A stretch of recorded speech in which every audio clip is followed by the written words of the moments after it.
Halo geng, apa kabar kalian semua? Semoga kabar kalian sehat selalu dan semakin dilancarkan rezekinya. Dalam kesempatan ini, mari kita bahas film asal Korea Selatan. Menceritakan tentang perjuangan seorang kuli bangunan menemukan arti sebuah keluarga. Ceritanya benar-benar mengharukan dan menginspirasi. Film ini disutradarai oleh John Lee, dibintangi oleh Jung Woo Sung, Son Ye Jin, dan lain-lain. Semua kredit ada di deskripsi, oke? So gak usah kelamaan, mari kita cikiprit aja geng. Kisah ini berlatar di Seoul, Korea Selatan. Pagi itu seorang wanita bernama Soo Jin sedang menunggu pacarnya bernama Yong Min di stasiun. Namun hingga siang hari, Yong Min tak kunjung datang. Padahal Soo Jin sudah beli tiket kereta untuk 2 orang. Tapi apalah daya, kekasihnya itu ingkar janji yang membuat Soo Jin kecewa. Dan ketika Soo Jin tersadar bahwa hari sudah sore, dia pun pergi dari stasiun. Soo Jin sempat berhenti dulu di wartel stasiun untuk membuang 2 tiket kereta yang sudah dibelinya. Sambil menangis, dia menegaskan bahwa mulai hari ini dirinya resmi putus hubungan dengan Yong Min, pacarnya itu. Kemudian malamnya, dalam perjalanan pulang, Soo Jin mampir ke minimarket untuk beli minuman cola. Setelah itu dia kembali melanjutkan perjalanan pulang. Akibat kebanyakan melamun, Soo Jin lupa kalau minuman cola yang barusan dia beli ketinggalan di minimarket. Soo Jin lantas kembali untuk mengambilnya. Namun ketika hendak masuk minimarket, dia berpapasan dengan seorang pria kumal bernama Chul So di pintu minimarket. Dia lihat Chul So ini membawa minuman cola. Jangan-jangan itu minumannya yang tadi dia beli, pikir Soo Jin. Tanpa malu, Soo Jin merebut cola milik Chul So dan meminumnya. Sehabis meminum cola itu, Soo Jin pergi tanpa rasa bersalah. Tentu saja Chul So jadi bingung, kok ada wanita random model ginian ya? Berlanjut pada Soo Jin lagi, ketika dia hendak menaiki bus untuk pulang, dirinya baru sadar dompetnya kok tidak ada di dalam tas. Soo Jin kelupaan, kemungkinan dompetnya tertinggal di minimarket tadi. Segera dia turun dari bus dan balik ke minimarket. Setelahnya Soo Jin menemui kasir minimarket. Si kasir tanpa disuruh pun langsung menyerahkan dompet dan minuman cola yang tadi kelupaan Soo Jin bawa. Disitulah Soo Jin merasa bersalah karena tadi dia sudah bersikap tidak sopan merebut minuman cola milik orang lain. Spontan Soo Jin bergegas mencari orang yang dimaksud di luar minimarket. Tapi sayangnya sosok tersebut sudah pergi. Dan inilah a moment to remember. Singkatnya pulanglah Soo Jin ke rumah. Sesampainya di rumah dia disambut Nyonya Kim ibunya dan Jung Un adiknya. Jung Un si adik sempat melirik Soo Jin yang kabur dari rumah hanya karena ingin kawin lari dengan pacarnya. Lanjut esoknya, keluarga tersebut sarapan pagi bersama. Dalam momen sarapan ini, Soo Jin kira Kim ayahnya bakal marah padanya karena dia minggat dari rumah demi pacarnya yang gak jelas. Ternyata sang ayah hanya diam menikmati sarapan tanpa berkata sepatah kata pun. Kemudian selesai sarapan, Soo Jin berangkat kerja. Diketahui Soo Jin ini bekerja di sebuah perusahaan fashion. Sesampainya di kantor, rekan kerjanya melihat sinis pada Soo Jin sebab dia terciduk sebagai pelakor. Sekedar informasi, Soo Jin adalah wanita simpanan Yong Min, manajer perusahaan fashion tersebut. Di kantor itu dia ditegur oleh asisten manajer bernama Anna. Anna mengucapkan selamat atas keberhasilan Soo Jin merusak rumah tangga bos mereka. Sebab kabarnya Yong Min baru saja dicerai istrinya akibat ketahuan selingkuh dan kini dia dipindah tugaskan ke kantor cabang Paris, Prancis. Tentu saja Soo Jin yang terbuli di kantornya berusaha tegar karena memang dialah yang salah telah menjadi pelakor. Kemudian sepulang kerja hari itu, Soo Jin mampir ke salon langganannya. Di salon dia bermaksud potong rambut untuk buang sial atas dosa di masa lalunya. Singkatnya, 1 tahun telah berlalu, kini hubungan Soo Jin dan Kim ayahnya sudah membaik nih. Hari itu sang ayah mengajak Soo Jin main ke proyek tempatnya bekerja. Sekedar informasi lagi, Kim ayah Soo Jin ini adalah seorang kontraktor. Terlihat dalam perjalanan menuju proyek itu, Soo Jin minta maaf pada ayahnya atas kelakuan buruknya di masa lalu. Tentu saja sang ayah memaafkan tanpa diminta sekalipun. Disitulah Sujin terharu mengetahui bahwa ayahnya begitu pemaaf. Sesampainya di proyek, ayah mengajak Sujin ikut berkeliling, tapi dia menolak karena di luar begitu kotor. Sujin menunggu di mobil saja deh, biar ayah yang berkeliling. Sang ayah pun lanjut berkeliling proyek yang sedang dia garap. 저 먼지. Ketika meninjau atap gedung yang hendak dicor semen, Tuan Kim melihat perselisihan antara mandor dan kuli yang tidak lain adalah Chulso. Si mandor ngotot kalau atap gedung harus dicor hari ini juga karena mobil semen sudah datang. Tapi Chulso dengan segudang pengalamannya sebagai kuli bangunan menolak hal tersebut. Lantas Tuan Kim menghampiri kedua pihak yang sedang berselisih itu. Dia bertanya sebenarnya apa masalah yang diributkan, kenapa pengecoran belum boleh dilakukan. Kemudian Chulso menjelaskan pada Tuan Kim, jika pengecoran dilakukan hari ini, kemungkinan bangunan akan roboh. Sembari Chulso menunjukkan bukti jika persiapan untuk pengecoran belum selesai. Jadi kesimpulannya Chulso ini sudah benar berpedoman pada aturan keselamatan kerja. Akhirnya Tuan Kim memutuskan untuk menunda pengecoran dan mengembalikan truk semen yang sudah terlanjur datang. Meski bakal rugi, tapi ini demi kebaikan bersama. Selesai meninjau proyeknya, Tuan Kim lantas kembali ke mobil untuk pulang, sedangkan Chulso istirahat sebentar sambil nyebat dulu. Disitulah Sujin tak sengaja melihat Chulso. Meski samar-samar, tapi dia ingat, pria barusan bukannya orang yang minumannya dia rebut di pintu minimarket dulu ya? Kok dia bekerja di sini? Lanjut esoknya, Sujin diajak diskusi dengan atasannya untuk meninjau ruang sesi pemotretan di kantor mereka. Atasannya ini lagi bingung karena ruang sesi pemotretan belum selesai direnovasi sebab tukang bangunan yang mereka sewa malah bawa kabur uang pembayaran. Melihat kesulitan atasannya itu, Sujin lantas menawarkan bantuan. Ayahnya kan kebetulan bos kontraktor, pasti ayah punya banyak kenalan kuli bangunan yang recommended. Segera Sujin menelpon ayahnya untuk minta dicarikan tukang bangunan guna dipekerjakan merenovasi kantornya. Lanjut esoknya lagi di kantor tempat Sujin kerja, datanglah Chulso tukang bangunan kepercayaan sang ayah. Sujin sempat kaget kok yang diutus ayahnya bisa kebetulan banget si pria ini. Dan tanpa basa-basi Chulso langsung bekerja merenovasi ruang sesi pemotretan itu. Singkatnya jam kerja telah usai, Sujin pun pulang. Sebelum pulang dia sempat beli cola di mesin minuman untuk bekalnya di perjalanan. Ketika cola didapat, tiba-tiba minumannya itu direbut oleh Chulso. Dia segera menenggaknya di depan Sujin untuk membalas perlakuannya dulu padanya.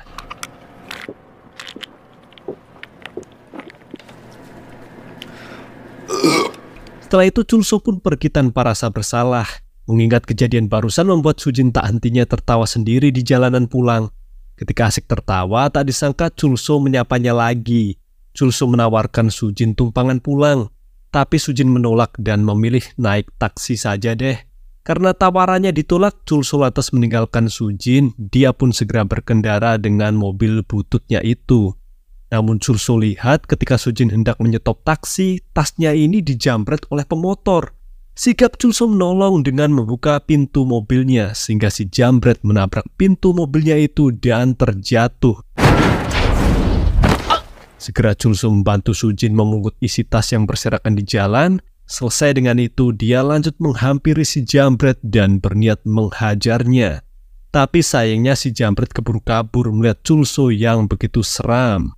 Setelah kejadian ini, Chulso kembali menawarkan tumpangan pulang pada Sujin. Terpaksa kali ini Sujin bersedia karena hari sudah gelap. Dia pun naik ke mobil butut Chulso yang di dalamnya penuh alat pertukangan.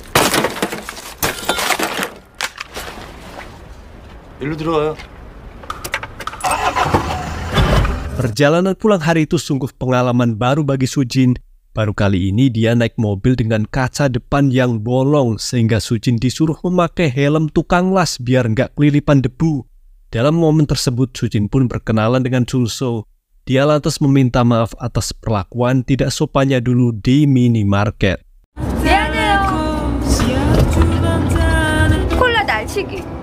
Lanjut esoknya di kantor. Sujin diledekin teman kantornya, kok tumben dia dandan cantik nih. Roman-romannya Sujin lagi jatuh cinta tuh. Selesai berdandan di toilet, kemudian Sujin beli makanan untuk diberikan pada Chulso. Tapi kata atasannya kalau tukang bangunan bernama Chulso nggak datang hari ini. Soalnya dia ada kerjaan penting di proyek, jadinya digantikan oleh tukang lain. Beralih di proyek bangunan, terlihat Chulso bersama rekan kuli lain mengecor atap gedung yang kemarin tertunda. Tak disangka Sujin menyusul ke proyek itu untuk mencari Chulso. Dia lihat mobil Chulso terparkir di sana dan sudah dibetulin pintu serta kaca depannya.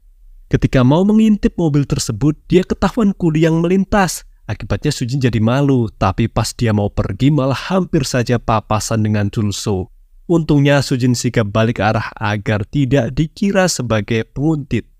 Kemudian malamnya Sujin kembali menguntit Chulso yang sedang asik nongkrong di angkringan sama teman-teman kuli lain. Namun kali ini Sujin mengajak juga teman kantornya yang sama-sama jomblo. Mereka pura-pura melintas di depan angkringan itu dan menyapa para kuli yang sedang nongkrong. Para kuli pun mengajak mereka nongkrong bareng biar rame. Disitulah kesempatan Sujin PDKT dengan Chulso. Ketika malam semakin larut, para kuli dan teman kantor sudah pulang lebih dulu. Kini tinggal Chulso dan Sujin berduaan saja. Chulso tahu kalau Sujin ini menyukainya. Dia lantas menawarkan soju pada Sujin. Chulso bilang jika Sujin meminum soju tersebut, maka mereka resmi jadian. Tapi jika Sujin menolak meminumnya, maka mereka tidak akan saling kenal lagi. Tentu saja Sujin memilih meminum soju itu dan dia resmi jadi pacar Chulso.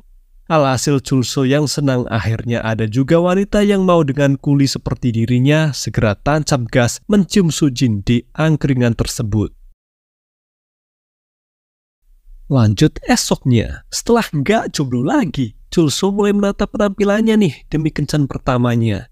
Mulai dari bercukur kumis, jenggot, hingga memakai parfum.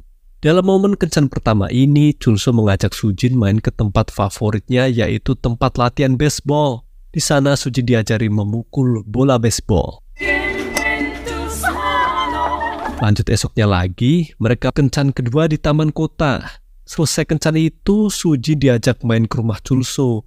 Di rumah Chulso tersebut, Sujin sempat kaget melihat ukiran wajah mirip dirinya di sebuah potongan kayu. Akibatnya Chulso jadi malu dan dia pura-pura membuang ukiran tersebut di tempat sampah. Kemudian Sujin lanjut berkeliling rumah. Dia lihat Chulso ini pandai juga menggambar desain bangunan. Disitulah Sujin baru tahu jika pacarnya itu adalah mahasiswa jurusan arsitektur. Sembari terus berkeliling, Sujin menemukan foto Chulso bersama seorang kakek tua. Lantas Chulso menjelaskan bahwa kakek tersebut bernama Choi. Dia adalah gurunya dalam ilmu pertukangan. Kemudian Chulso mengatakan kalau Sujin sedang cari foto keluarga, dia tidak akan menemukan itu. Soalnya Chulso bilang kalau dia ini yatim piatu sejak kecil dan hidup di panti asuhan. Chulso juga berpesan agar Sujin tidak membuka berangkas miliknya, karena berangkas itu berisi barang pribadinya. Kemudian untuk mengalihkan rasa penasaran Sujin pada latar belakang keluarganya, lantas Chulso mengajak Sujin main tebak kartu saja deh. Lanjut esoknya, Sujin kembali bekerja. Kali ini dia mendapat tugas kunjungan kerja di pabrik tekstil guna mencari bahan untuk desain produk fashion dari perusahaannya. Setelah selesai memilih bahan kain, niat Sujin ingin bayar DP sebagai tanda jadi. Tapi justru dia menemukan kunci apartemen milik Yongmin, mantan pacarnya, di dalam tas miliknya. Spontan Sujin jadi kembali teringat masa lalu kelamnya dulu. Selesai urusan di pabrik tekstil, Sujin yang ingin menghapus masa lalunya lantas pergi ke apartemen milik Yongmin yang terbengkalai. Di apartemen itu Sujin membuang semua barang pribadinya yang masih tertinggal. Setelah itu baru deh dia mengembalikan kunci apartemen dengan meletakkannya di kotak loker yang ada di sana. Usai urusan di apartemen tersebut selesai, Sujin lanjut main ke rumahnya Chulso. Dia curhat tentang masa lalu kelamnya sebagai pelakor. Hebatnya Chulso tidak terganggu dengan masa lalu Sujin ini. Dia justru menyarankan agar Sujin melupakan yang sudah lalu dan membuka lembaran baru. Lanjut esoknya lagi, Sujin kembali bekerja. Di kantor dia membuat sampel setelan jas dengan bahan kain yang dibelinya kemarin dari pabrik tekstil. Setelah jas ini jadi, kemudian esoknya Sujin menghadiahkannya untuk Chulso pacarnya. Kebetulan juga hari itu Chulso akan menghadapi sidang skripsinya sebagai arsitek. Sebelum masuk ruang sidang, Chulso sempat menyuruh Sujin pulang saja. Tidak usah menunggu karena sidang ini akan berlangsung lama. Setelahnya Chulso pun segera memasuki ruang sidang. Dalam sidang ini, Chulso dan beberapa teman mahasiswa lain diuji oleh dosen penguji untuk menggambar desain arsitektur bangunan dalam waktu yang terbatas. Singkatnya, sidang ujian kelulusan selesai. Chulso keluar ruang sidang. Dia kaget kok Sujin masih menunggunya di halaman kampus. Padahal tadi dia sudah bilang untuk tidak usah menunggu. Alhasil keduanya pulang bersama sore itu. Lanjut esoknya di hari libur, Sujin bersantai di halaman rumah bersama ayahnya. Ayah lihat anaknya ini sedang jatuh cinta. Ayah lantas bertanya, "Siapa pria yang membuatmu jatuh cinta?" Sontak Sujin malu ditanya seperti itu. Dia hanya bilang bahwa pacar barunya adalah arsitek. Mendengar pengakuan Sujin membuat ayah makin antusias nih. Dia menyuruh Sujin untuk mengenalkan calon menantunya itu padanya. Hal tersebut membuat Sujin jadi bingung sebab pacarnya ini hanyalah seorang kuli bangunan. Kemudian siangnya Sujin segera menemui Chulso. Dia memberitahu bahwa ayahnya ingin mengenal Chulso sebagai calon menantunya. Mendengar hal tersebut membuat Chulso panik. Dia belum siap bertemu Tuan Kim sebab dirinya hanyalah kuli bangunan. Chulso mengira Tuan Kim mana mungkin mau merestuinya sebagai menantu. Bahkan hari demi hari telah berlalu, Sujin masih terus membujuk Chulso agar mau menemui ayahnya. Namun Chulso yang minder dengan profesinya terus berkelit. Dia selalu menolak dengan berbagai alasan. Hingga suatu malam, kedua sejoli tersebut janjian makan malam di sebuah restoran. Di sana Sujin terus mendesak agar Chulso bersedia menemui ayahnya. Dan ternyata acara makan malam ini adalah jebakan yang dibuat Sujin. Tiba-tiba Tuan Kim, Nyonya Kim, dan adiknya Jung Un datang ke restoran tersebut menghampiri keduanya. Spontan Chulso jadi panik. Dia baru tahu jika acara makan malam ini adalah jebakan yang dirancang Sujin. Tentu saja Tuan Kim sempat kaget. Ternyata pacarnya Sujin adalah Chulso, anak buahnya di proyek bangunan. Mau bagaimana lagi, akhirnya mereka semua makan bersama dengan suasana kikuk. Karena sekian lama duduk bersama namun tidak ada obrolan membuat Sujin gelisah. Sepertinya ayah tidak akan merestui hubungannya dengan Chulso. Saking gelisahnya, Sujin pun pamit ke toilet sebentar. Sepertinya Sujin ke toilet, mulailah terjadi obrolan antara Chulso dan Tuan Kim. Intinya, Tuan Kim tidak setuju jika anaknya pacaran dengan Chulso yang merupakan kuli bangunan. Namun tak lama terdengar keramaian dari luar restoran yang kebetulan sedang hujan lebat. Setelah dicek, ternyata Sujin pingsan di tengah guyuran hujan. Melihat hal tersebut, segera Chulso sigap menggendong Sujin untuk dibawa ke rumah sakit. Di rumah sakit, dokter menjelaskan bahwa Sujin pingsan karena anemia. Kemungkinan faktor pemicunya akibat stres. Keluarganya yang mendengar penjelasan dokter sempat syok. Dan ketika Sujin siuman, tiba-tiba dia langsung memeluk Chulso dengan hangat. Ayah yang menyaksikan cinta tulus dari keduanya baru tersadar bahwa Sujin dan Chulso tidak bisa dipisahkan. Akhirnya Tuan Kim mengaku salah karena terlalu memaksakan egonya pada si anak. Maka mulai hari itu Chulso direstui sebagai calon menantunya. Singkatnya, beberapa bulan kemudian acara resepsi pernikahan Chulso dan Sujin digelar begitu meriah. Dan beberapa minggu setelah pernikahan tersebut, Chulso juga berhasil diwisuda sebagai arsitek. Namun ternyata kehidupan rumah tangga begitu penuh kejutan. Sebab hari itu Sujin sedang memasak air tapi dia lupa mematikan kompor sehingga membuat rumah hampir kebakaran. Menyikapi kejadian tersebut, Chulso sigap mematikan kompor dan tetap bersikap tenang. Ternyata setelah hidup rumah tangga, dia baru tahu jika istrinya ini begitu pelupa. Akibat kesalahannya itu, Sujin yang baru selesai mandi meminta maaf atas keteledorannya ini. Tentu saja Chulso menganggap hal tersebut bukanlah masalah besar baginya. Fokus Chulso justru pada kemolekan bodi istrinya yang baru selesai mandi dan cuman pakai handuk. Alhasil Chulso jadi sange, dia pun segera memantap-mantap Sujin. Lanjut esoknya, Chulso berangkat kerja di proyek bangunan. Dia lihat cara temannya masang keramik agak melenceng. Lantas Chulso sebagai ketua kuli bangunan menegurkannya itu dan menyuruh mereka memperbaikinya. Si mandor yang melihat Chulso memberi arahan pada kuli lain merasa tersaingi. Mandor pun marah ke Chulso karena job desk-nya diserobot. Tak lama, Tuan Kim datang menyusul ke proyek bersama koleganya bernama Tuan Park. Kemudian sang mertua mengenalkan Chul So pada Tuan Park. Kabarnya Tuan Park ini sedang butuh arsitek untuk proyek villa yang akan dia garap.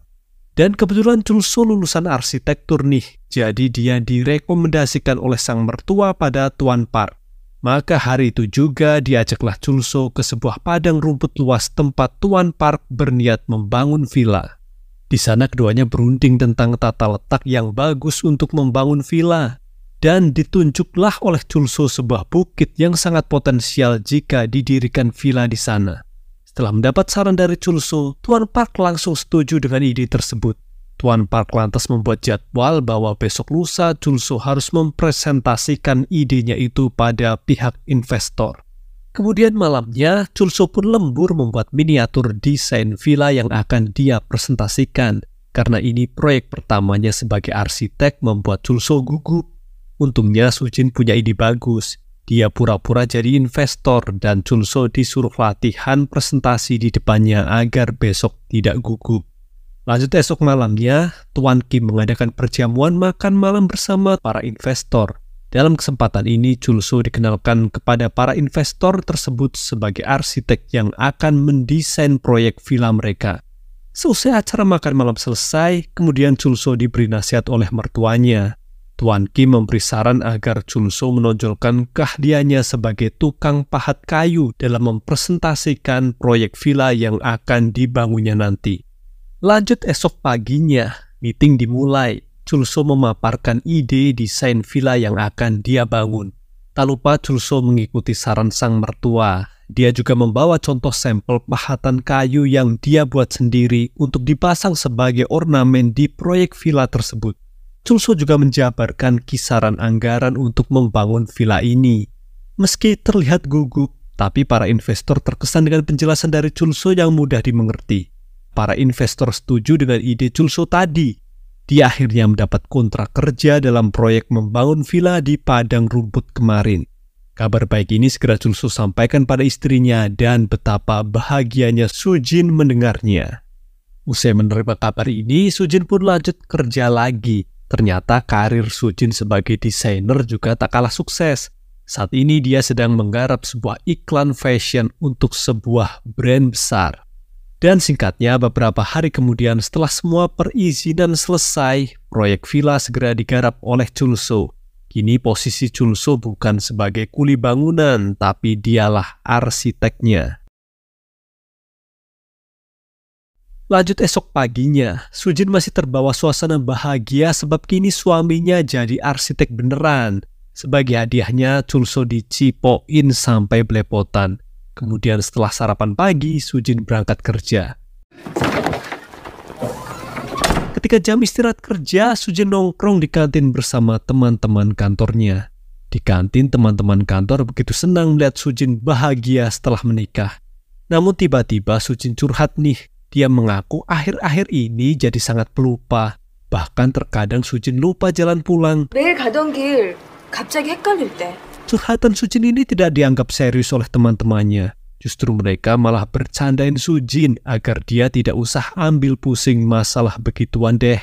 Kemudian sorenya, waktunya jam pulang kerja. Sujin pun pulang ke rumah. Tapi dia ini benar-benar pangling dengan jalanan menuju rumahnya. Sesaat memasuki rumah, dia makin bingung kok isi rumah jadi rapi gini. Ini beneran rumahku bukan sih? Tak lama Chul So menyapa istrinya yang baru pulang kerja. 뭐가 좀 이상해. Chul So menjelaskan kalau perabotan rumah sudah dia rapikan. Chul So juga mengganti pengapian dengan kompor listrik karena dia tahu istrinya sering lupa, biar aman dari kebakaran. Merasa senang suaminya begitu pengertian, sebagai hadiahnya yuk kita bermantap-mantap. Kemudian malamnya Sujin masih merasa ada yang aneh dengan dirinya. Dalam hati Sujin berniat konsultasi ke dokter besok pagi saja deh. Lanjut paginya, Sujin mendatangi rumah sakit untuk berkonsultasi dengan dokter spesialis saraf. Sujin pun ditangani oleh Dr. Lee, dokter syaraf yang begitu nyentrik penampilannya.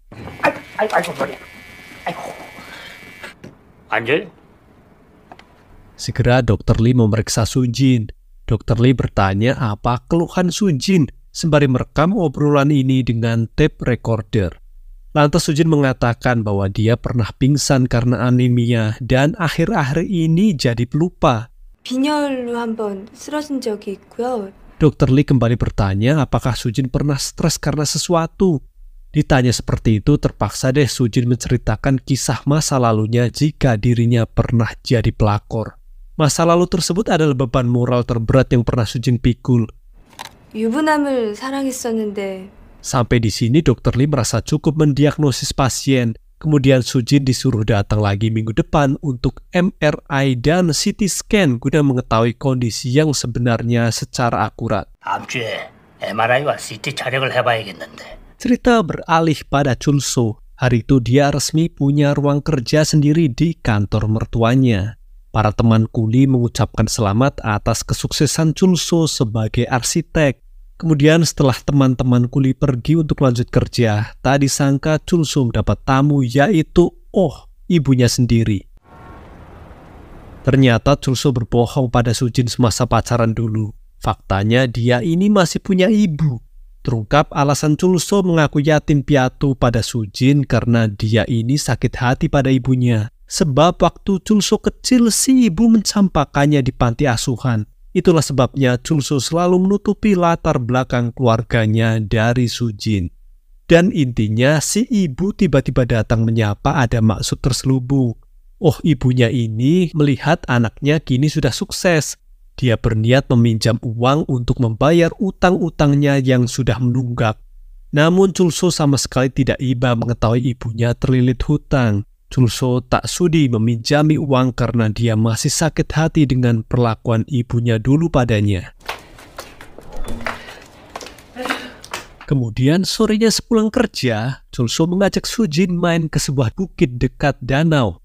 Chulso memberitahu istrinya bahwa dia berencana membeli tanah di atas bukit ini dengan tabungannya untuk dibangun rumah impian mereka berdua. Tentu saja Sujin begitu senang melihat kesuksesan karir sang suami yang begitu besar. Lanjut esoknya, di rumah Chulso kembali menggarap pahatan kayu pesanan untuk proyek villa yang sedang dia bangun. Karena hari itu kebetulan Sujin libur, jadi dia bisa bantuin suaminya kerja nyerut kayu.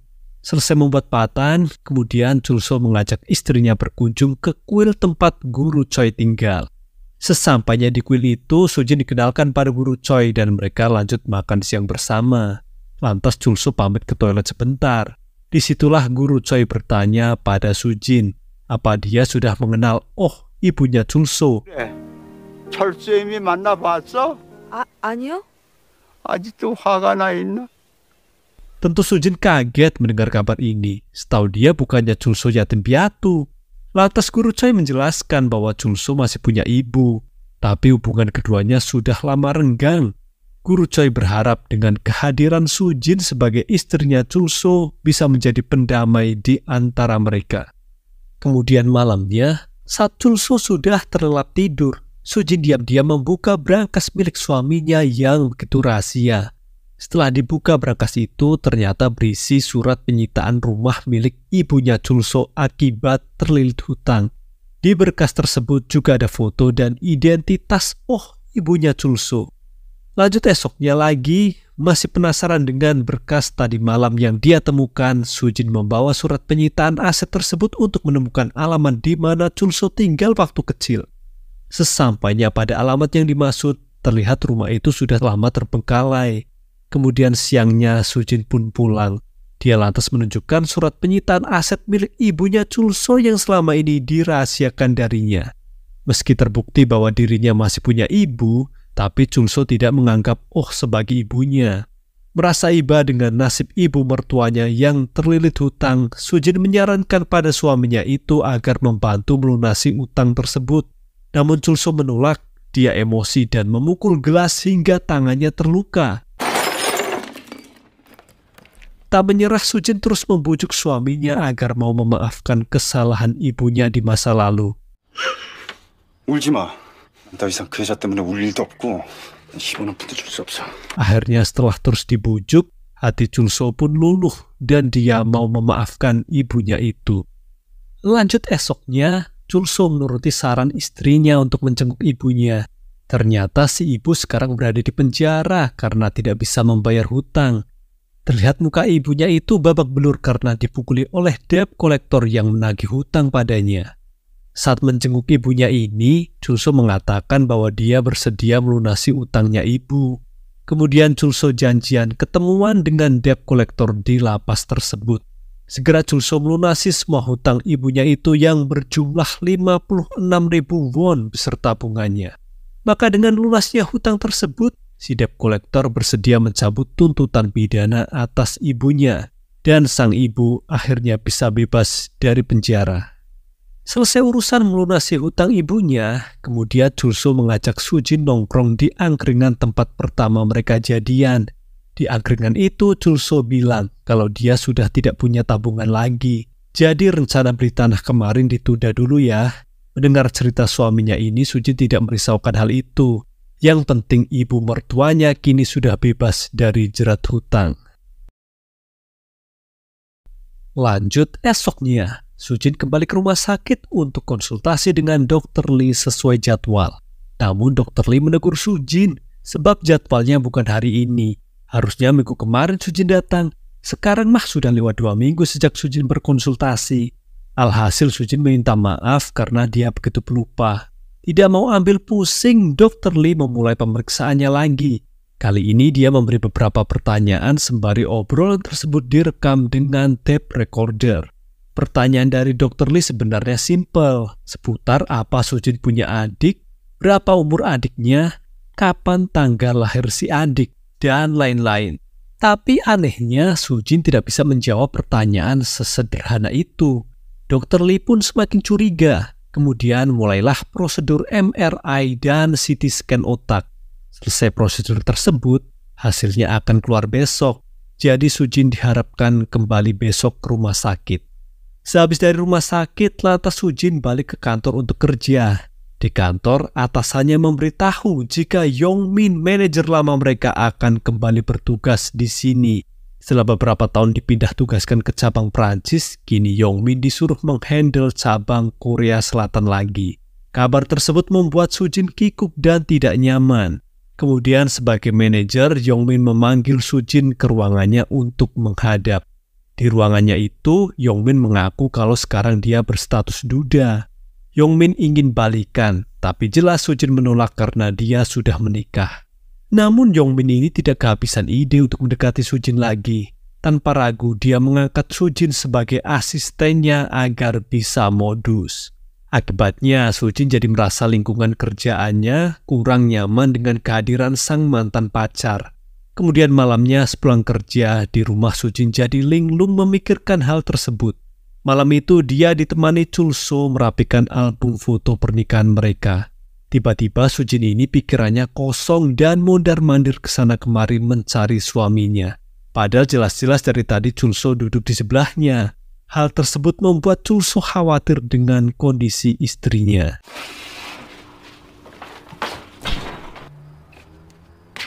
어디 있었어? Lanjut esoknya lagi, Sujin kembali ke rumah sakit untuk menemui Dr. Lee. Dr. Lee memaparkan hasil MRI dan CT scan pada Sujin. Hasilnya menyatakan bahwa Sujin menderita Alzheimer. 수진 씨는 알츠하이머 병에 걸렸어. 그게 뭐예요? 알츠하이머. Penyakit pelupa yang biasanya diidap oleh orang-orang tua. Dr. Lee menjelaskan bahwa obat hanya memperlambat laju Alzheimer tapi tidak bisa menyembuhkannya. Kemungkinan terburuk Sujin akan mengalami gangguan mental sebelum akhirnya komplikasi kelumpuhan fisik. Dr. Lee menyarankan agar Sujin resign kerja saja. Menurut Dr. Lee, tidak lama lagi Sujin akan lupa banyak hal. 좀 지나면 컴퓨터도 못하고 전화도 못 받게 돼. Bagai disambar petir di siang bolong, Sujin begitu kaget dirinya divonis menderita Alzheimer. Padahal umurnya baru 27 tahun, bagaimana bisa itu terjadi? Masih tidak percaya dengan berita buruk ini, kemudian Sujin pulang. Di jalanan pulang, dia begitu sedih dan menangisi takdir yang menimpanya. Sesampainya Sujin di rumah, dia segera memasak makan malam. Tak lama Chulso pulang dan lanjut lembur memotong kayu untuk bahan ukiran di proyek villa yang sedang dia garap.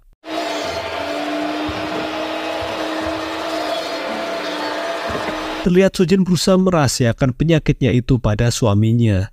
Usai menemani Chulso lembur kerja, pas keduanya hendak tidur, Sujin minta izin pada suaminya untuk resign kerja. 나 회사 그만둘까? Chulso mulai curiga kok mendadak banget Sujin ingin resign. Dia lantas mengajak Sujin main tebak kartu sebelum tidur untuk mengobrolkan hal ini. 왕을 찍으세요. 왕! Ketika permainan baru dimulai, Sujin tiba-tiba pamit ke toilet. Di toilet, Sujin menangis karena dia sadar bahwa sebentar lagi kenangan bersama suaminya akan terhapus dari ingatannya. Lanjut esoknya di kantor, Sujin berkemas setelah menyatakan resign kerja. Dan esoknya, akhirnya Sujin resmi jadi ibu rumah tangga. Pagi itu dia memulai aktivitas baru, yaitu berbelanja bahan makanan dan memasak bekal sarapan untuk suaminya. Setelah Chulso berangkat kerja, telepon rumah berdering. Diangkatlah telepon itu oleh Sujin, ternyata itu panggilan dari Yongmin. Yongmin bertanya kenapa Sujin mendadak resign kerja. Lantas Yongmin mengajak Sujin ketemuan di kantor jika memang masih ada masalah di antara mereka. Cerita beralih di proyek villa. Di sana para pekerja makan siang bersama setelah seharian kerja. Para rekan kerja meledek Chulso yang kini terlihat bahagia. Sampai-sampai istrinya bawain bekal segala.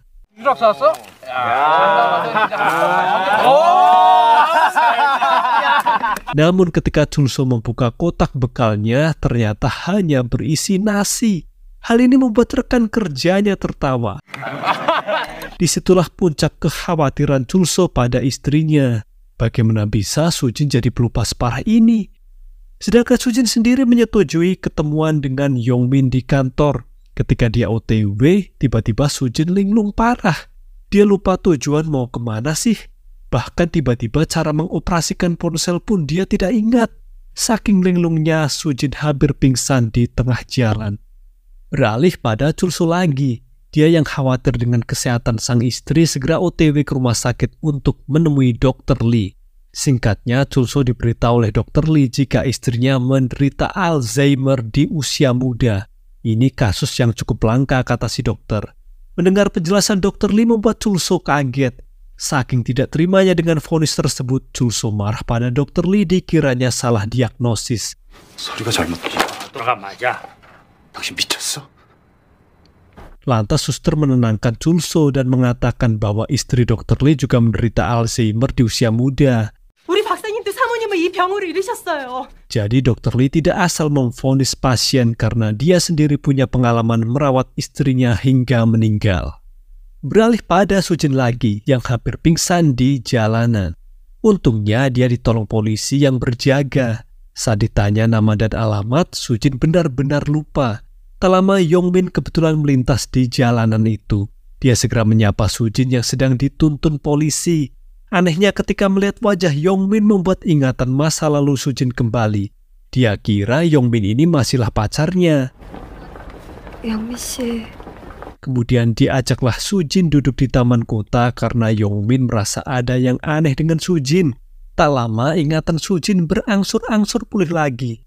Dia ingat bahwa dirinya sudah punya suami, kok malah berduaan dengan mantan pacar gini. Segera Sujin pergi dengan taksi agar tidak terjadi fitnah di antara mereka. Sementara Chulso sendiri usai mendapat kabar dari Dr. Lee jika istrinya sedang sakit, segera mencari Sujin yang hilang dari rumah. Chulso juga sempat menelpon istrinya tapi tak dijawab panggilannya itu. Dia pun coba berkeliling kota guna mencari Sujin. Bahkan sampai malam menjelang, usahanya ini tak membuahkan hasil. Chulso tak menyerah dan terus mencari hingga ke tempat latihan baseball.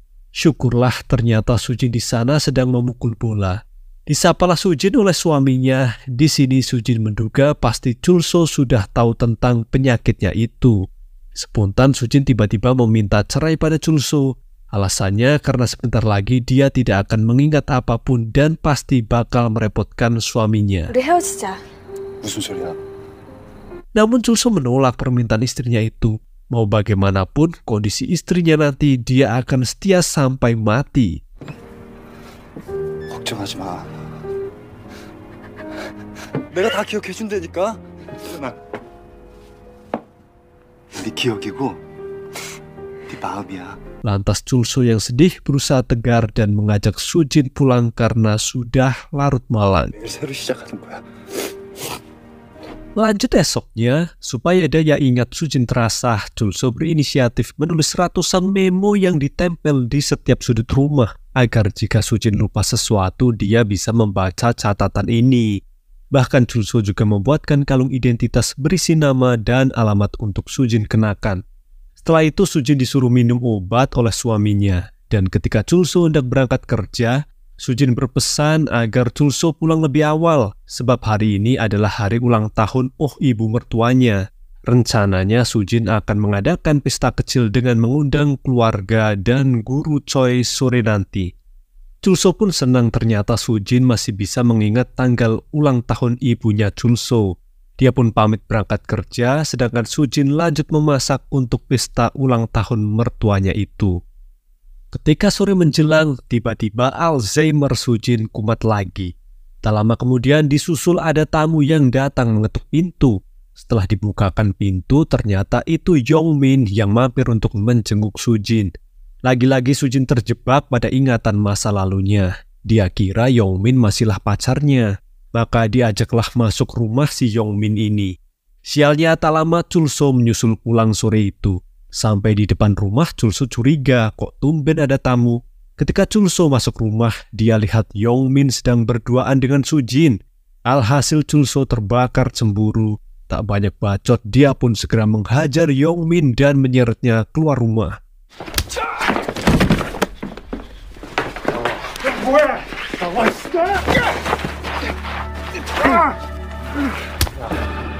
Sialnya ketika berduel, mertuanya, ibunya, dan guru Choi datang memenuhi undangan perayaan ulang tahun ini, dan betapa terkejutnya mereka melihat duel tersebut.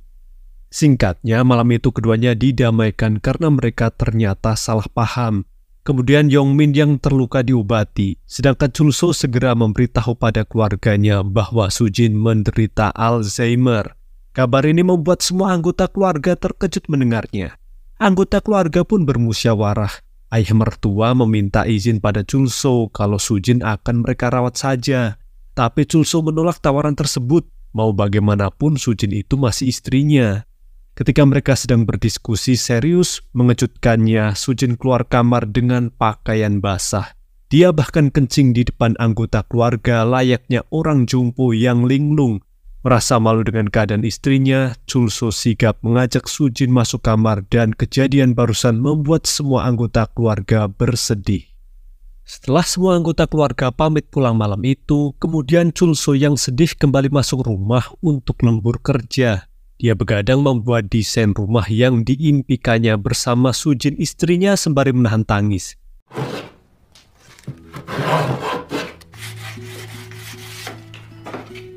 Lanjut paginya, desain rumah impian sudah jadi dalam semalam. Kemudian Chulso menunjukkannya pada Sujin supaya istrinya punya semangat menghadapi penyakitnya ini. Setelah itu Chulso pamit berangkat kerja. Disitulah Alzheimer Sujin kambuh lagi. Tak sengaja Sujin memanggil Chulso dengan nama Yongmin, mantan pacarnya. 영미 씨, 사랑해. 일찍 올게. Di sini Chulso pura-pura tegar menahan kesedihan demi istrinya itu. Akibat kejadian barusan, sebelum menuju tempat kerja, Chulso sempat mampir ke rumah sakit untuk curhat tentang kondisi istrinya pada Dr. Lee. Chulso curhat bahwa istrinya sudah tidak mengenalinya lagi. Lantas Dr. Lee memberi pengertian pada Chulso jika penderita Alzheimer memanglah seperti itu. Terkadang mereka terjebak dalam ingatan masa lalunya. 알츠하이머란 그런 병이야. 옛 남자 이름을 부를 때 Selesai curhat dengan Dr. Lee, Chulso menuju proyek villa yang dia garap. Saking banyaknya pikiran, dia tak fokus kerja dan banyak melamun. Sedangkan di rumah, Sujin yang makin linglung berkeliling rumah sembari membaca memo yang tertempel. Disitulah dia teringat jika tadi pagi dirinya tak sengaja menyakiti hati suaminya dan memanggil Chul So dengan nama mantan pacarnya. Tentu Sujin begitu menyesal. Sembari menangis, dia menyempatkan menulis surat untuk suaminya. Kemudian malamnya Chul So pulang ke rumah. Tapi rumah kok sepi banget. Tak sengaja Chul So menemukan secarik surat bertuliskan pesan dari Sujin. Isi surat ini intinya Sujin minta maaf telah menyakiti hati Chul So akibat penyakit yang dia derita. Dia juga menulis bahwa Sujin minta cerai supaya kedepannya dirinya tidak jadi beban bagi suaminya. Mendapat surat ini membuat Chul So begitu sedih. 내 인생 최고의 행운이었어요. Lanjut esoknya lagi, Chul So yang terpukul dengan perginya sang istri tetap berangkat kerja. Tapi ya begitu deh, dia terus melamun sembari memegangi surat dari Sujin. Kemudian selesai kerja, Chul So mampir ke rumah mertuanya. Kali aja istrinya ada di sana. Justru kabar buruk yang dia terima. Ayah mertua tiba-tiba memberikan surat cerai yang dititipkan Sujin untuk Chul So. Tentu saja surat ini membuat Chul So emosi. Dia lantas merobek surat cerai itu dan ayah mertua memberi nasihat agar Chul So tegar menghadapi masalah ini. Lanjut esoknya, Chul So tidak menyerah mencari keberadaan istrinya. Dia ke kantor polisi untuk membuat berita acara tentang orang hilang. Setelah itu Chul So berkeliling kota guna mencari Sujin, bahkan sampai ke stasiun dia mencari tapi tak ada hasil. Sembari memegangi ukiran wajah istrinya, Chul So lanjut pergi ke tempat baseball untuk meluapkan emosi. Selesai emosinya terlampiaskan, Chul So pun pulang ke rumah untuk berkemas. Dia berencana mencari keberadaan istrinya sampai ke ujung dunia sekalipun. Ketika hendak pergi, Chul So sempat mengecek kotak surat miliknya. Di kotak itu kok ada surat dari Sujin dan tertulis alamat asal surat tersebut. Segera Chul So bergegas mencari alamat yang tertera dalam surat ini. Ternyata alamat tersebut merupakan rumah sakit khusus penderita Alzheimer. Chul So yakin pasti istrinya ada di sana. Jadi sebelum menemui Sujin, dia menyempatkan memakai parfum kesukaan istrinya. Kemudian dia berkunjung ke rumah sakit itu. Di rumah sakit, suster mengantar Chul So ke kamar Sujin dirawat. Terlihat Sujin sedang menggambar di balkon. Ketika Chul So menyapa istrinya ini, sedih sekali Sujin tak mengenalinya dan justru bersikap seperti orang asing. Meski begitu, Chul So harus memakluminya.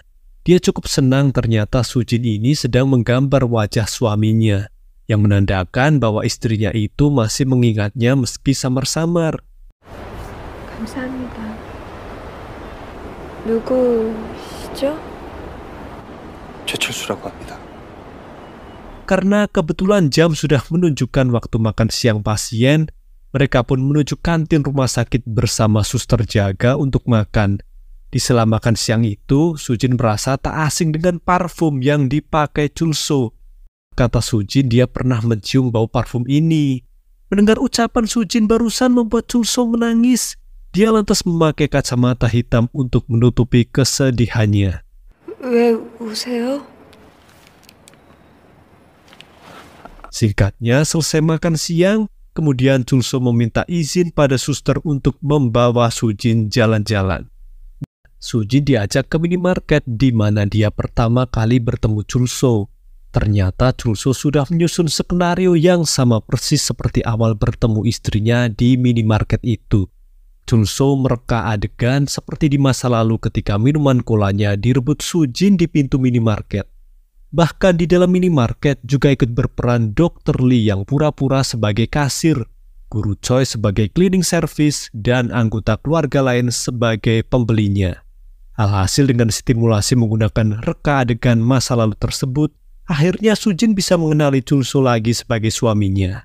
Segera Chul So lanjut mengajak Sujin jalan-jalan dengan mobil bututnya untuk mengulang jejak masa lalu supaya ingatan istrinya ini dapat terasah kembali. Tak lupa Chul So juga menghadiahkan ukiran wajah istrinya yang dia buat agar Sujin selalu mengingatnya. Dan cerita pun selesai, sampai jumpa di kisah seru lainnya.